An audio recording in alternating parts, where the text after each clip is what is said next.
Working Class Beer Reviews is looking at Sudwerk Brewing, Davis, California, good as Newt Hazy DIPA, or double IPA.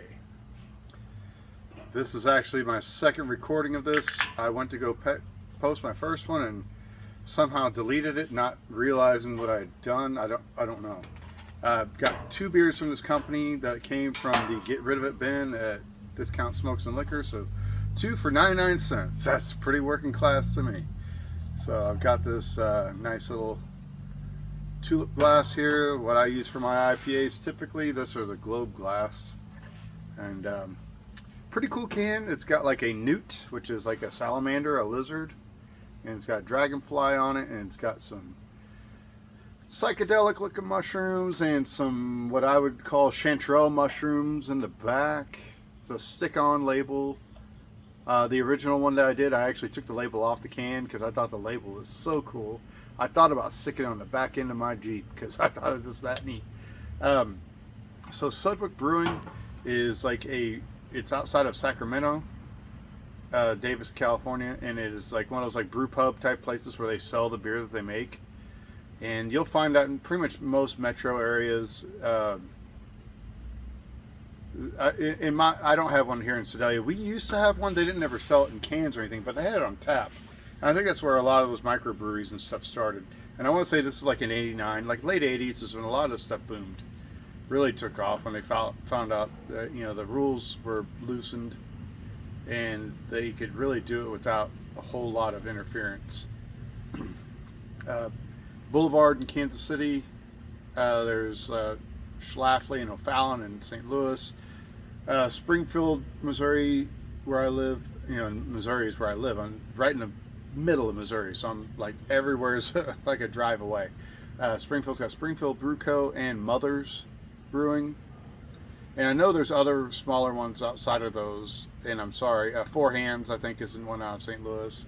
KC Beer.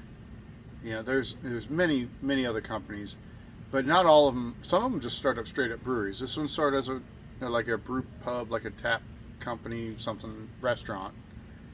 So California Craft Lagers, which this is not a lager, 1 pint, 16-ounce can. Great, I love these servings. Let me pour a little more now that that's kind of settled. Get that kind of built up. Yeah, I described the newt with the dragonfly, the mushrooms. Kind of a bit of a psychedelic. Reminds me of those blacklight posters from the 90s, you know, when kind of quote-unquote weed culture was starting to get real popular. See a lot of like Sublime and Pink Floyd and stuff like that posters. Lots of drug references. I don't think this is necessarily, although California's big on like stuff like that. 8% alcohol by volume, hazy double IPA with Azacca, Rakua, and Citiva and Dorado hops. Doesn't say anything about the malts or the yeast. Doesn't give an IBUs. Handcrafted in Davis, California. Independent Craft Brewers Association. So they're part of that association. I don't know what that garners them or grants them. Gives the normal warnings.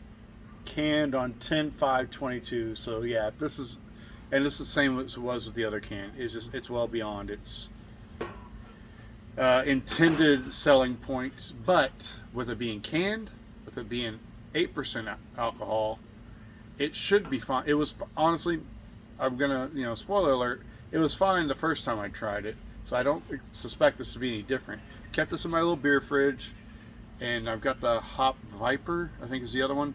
I haven't posted it yet. I did not delete that one. I might take it or post it. If I don't like the way it turns out, I may delete it and just do the other can that I bought. 2 for 99 cents. You can't go wrong with that. I mean, come on. So, very hazy. Yeah, you can't see through it. Kind of got that like a tangerine look to it, or yeah, not orange, not pineapple, maybe like a mango fruit. Very sweaty out here. It's been in the 90s. It's late August, and the one thing you're not hearing in this video that you've heard in the past few videos is cicadas, which they've been falling into my pool or on the ground, and my dogs have just been eating them like crazy, like little protein nuggets. So the head is kind of there. It's like thin, but it's there. It's not like completely disappeared. Just like a pencil thin, not like lead, but like an actual pencil, number 2 pencil thickness. Whitish, bonish colored head. A little sudsy. So let's give it a smell.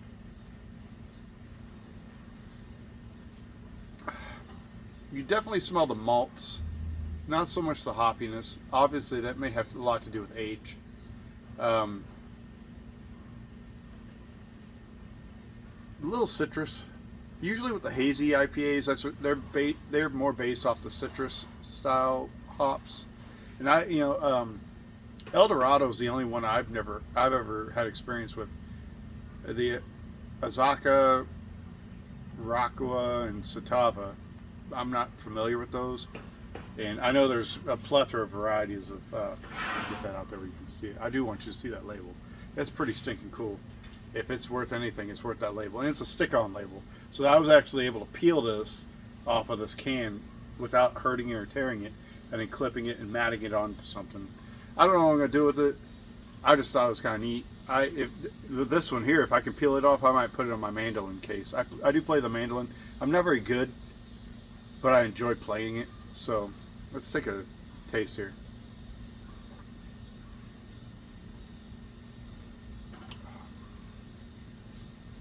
Full bodied and malty. The hops are there. I feel like I can tell that this was, when it was fresh, it was probably a lot hoppier. And this is like a broken record, but we all understand what the whole purpose of IPAs was as a preservative to keep beer from spoiling on long voyages from England to India pale ale. So they would add extra hops at the beginning, because sometimes it'd take up to a year to make the journey, so the beer wouldn't spoil in the barrels on the way there. And by that time, the hops would have subsided a bit. Maybe not fully, but think of what it would have tasted like if someone drank it at the beginning of the voyage. So I think that's where the freshness is what people are going after. They want that like explosion of flavor, the stickiness, the bitterness, that grass. It's either fruitiness or grassiness. Hops is closely related to like hemp and marijuana and stuff like that. So it's very oily. That's why they call it dank and stuff like that. That kind of oily, sticky pungency that they talk about. I am not a part of weed culture. I have a CDL, so I do not use marijuana or THC of any. I don't even mess with CBD, to be honest with you, because I don't want to chance my livelihood. I support my family. My wife can stay at home so we can make it off of one income, which I wish that everybody could, because I think that's the way it should be. I think the family unit has been fractured by the multi-income necessitation. But I'm getting off topic, I'm sorry. How did I go from the origins of IPA to the breakdown of the family unit? I'm sorry. But no, this is still good. And so this kind of maybe, even though it's like 2 years old, it's representative of how it can retain its quality once it reaches its destination. I feel like because it's in a can, if it was in a bottle, there might be a chance it could lose some of that due to light exposure. And I mean, there may have been some heat involved with this. It may not have been kept in cold climates its entire life. But I think it's really good. When it comes to IPAs, I tend to like them stronger. Might as well get your money's worth because they tend to be a little more expensive. I think session IPAs are not necessarily my preference. They're not bad. I could say, oh, they're a joke, or whatever, they're worthless. they're not worthless. There are people that it fills a niche market. That whole session IPA thing was going on for a couple years, probably, or close to, when everybody's making them, because these are calorically dense, especially the doubles. You know, I can guarantee these are probably 200 calories at least, or close to at least, and probably 20 carbs per 12-ounce serving. This is a 16-ounce serving, so it's probably got over that. There's the bottom of the can. Got a little swish and pour in there. I thought I saw chunks, but I guess I didn't. But look at that. It still builds a nice head. Super sweaty glass. There's humidity out here. I will probably never see this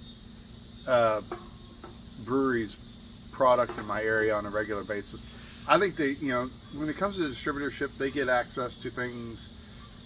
When it comes to stuff on a short shelf life, when it gets close to date, they may ship it off like, okay, let's go inward. I'm like the most inward you could go into the United States between me and like Kansas, you know, Missouri and Kansas. We are like the most inward, like the least access to fresh seafood you can get. You know, I have a friend that his family moved from Oregon. They live in Astoria, which is right on the coast. And I work for a food distribution company, and I can get access to seafood, but it's always frozen.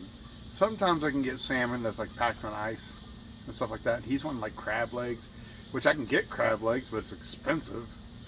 And he sees the price that I quote him, and I'm not like gouging him or anything. I'm giving him my price. He's like, why is it so expensive? I'm like, because everything has to be frozen to get here. We have no access to fresh seafood. Because he's used to living on the coast where you just catch it fresh. You could probably go right onto the coast and find these, you know, fish boats and stuff like that that catch all this fish and crab and whatever, lobster, and get it so cheap, you know, because it's right there. And yeah, we just don't have that luxury. You know, we got crawfish, and we got fresh water fish like bass and crappie and catfish and stuff like that in Missouri. But in, you know, there's freshwater mussels, but people don't really eat them. They're considered like an invasive species, like some of the river mussels, and zebra mussels are teeny tiny, obviously, so they're not even really worth harvesting. Why am I going off on these tangents? I'm supposed to be talking on the beer. Yeah, West Coast is cool. I've never been there. And traveling is expensive. It's always been expensive. People say the Americans are the least cultured because they don't travel as much. It's because our continent is the size of 3 or 4 countries combined, if not more. So we have all the different demographics of countryside you could look for when it comes to coastal, inland, desert. We have it all here. It's just within our own continent. And corporate greed has made things so unattainable for most normal working class folks, such as myself, that it's just hard to get to. Man alive, I did not plan on this video going this direction. Great beer, even though it's like 2 years old, which is a testament to its quality originally. That's what I have to say about that. So if I see this again, I'll definitely buy it at 50 cents a can. Who wouldn't? You know, 8% double IPA with a rockin' label like that. That's so cool. Yeah, I would totally go for that. If I had to guess, this probably sold in 4-packs for around $10. That's like the going rate for a pint can. Probably, maybe even close to 12 or 13, you know, for a 4-pack. So the fact that I got this outdated beer that still tastes good is a pretty awesome deal in my opinion. But I'm cheap, you know, I'm chintzy when it comes to buying beer. I don't like to spend money if I don't have to. So if I see something I feel like is a good deal, I'm going to go for it. I still drink Miller High Life as my go-to everyday beer. Maybe some Milwaukee's Best Ice. I'll get like a 6-pack of pint cans for like $6. carbonation. The Miller High Life, I still get 12 packs for $8.99 at Wood's Supermarket. Can't find it anywhere else cheaper than that.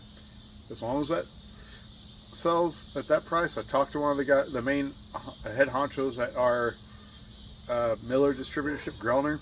I said, if you could turn a blind eye to that price and just act like it didn't exist and continue hanging on to that, wouldn't hurt my feelings. And he just laughed. I've known this guy since I was a teenager. He used to play out the country club, play golf, and I used to wash his golf clubs and get his golf cart. I was like a junior.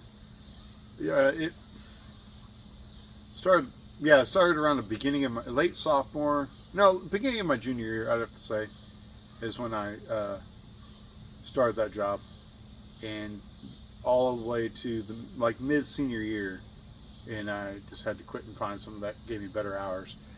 But yeah, he's a great guy, and I don't know who delivers this stuff. I couldn't even begin to guess. When it comes to craft, it could be a toss-up. But anyway, I feel like this video is going way too long. So thank you guys for watching this video, and I will see you guys later.